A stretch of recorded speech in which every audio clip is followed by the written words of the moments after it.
இங்க நம்ம ஹீரோயின் இறுதி சடங்குல உட்காந்துட்டு இருப்பா. அப்ப இறந்து போனவரோட போட்டோவை பார்த்து என்ன மன்னிச்சுக்கோங்க, எனக்கு ரொம்பவே பசிக்குதுன்னு அங்க இருக்கிற ஆப்பிள் எடுத்து சாப்பிட்டுறா. அப்ப யாரோ அவளோட கையை பிடிக்கிறாங்க. யாருன்னு பார்த்தா அந்த போட்டோல இருக்கிற நபர் அவ முன்னாடி இருக்கிறாரு.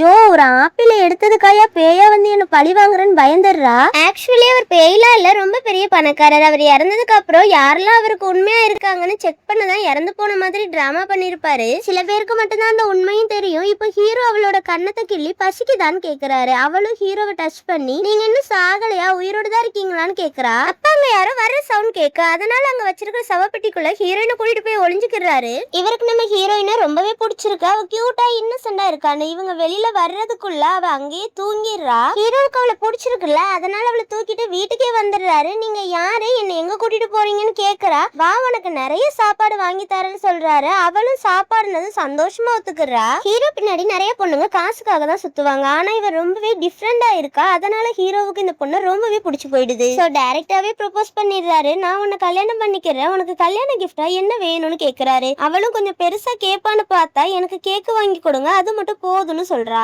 ஆக்சுவலா அவளுக்கு கேக்குனா ரொம்ப பிடிக்கும். ஹீரோவும் சிரிச்சுக்கிட்டே இவ்வளவு இன்னசென்டா இருக்காளேன்னு அசிஸ்டன்ட் கிட்ட சொல்லி கேக்க வாங்கி அவளுக்கு கொடுக்கறாரு. அப்புறம் ஹீரோ அவரோட ரிங்க கலட்டி ஹீரோயினுக்கு போட்டு விட்டு பிடிச்சிருக்கான்னு கேக்குறாரு. ஹீரோயினும் கேக் ரொம்ப நல்லா இருக்குன்னு சாப்பிடுறதுலயே குறியா இருக்கா. ஹீரோவும் அவளோட கியூட்னஸ் பார்த்து சிரிச்சுக்கிட்டே அங்கிருந்து போயிடுறாரு. அவளை ஏமாத்தலாம் கல்யாணம் பண்ணிக்கல, உண்மையாவே அவருக்கு நம்ம ஹீரோயின் மேல லவ் வந்துருச்சு.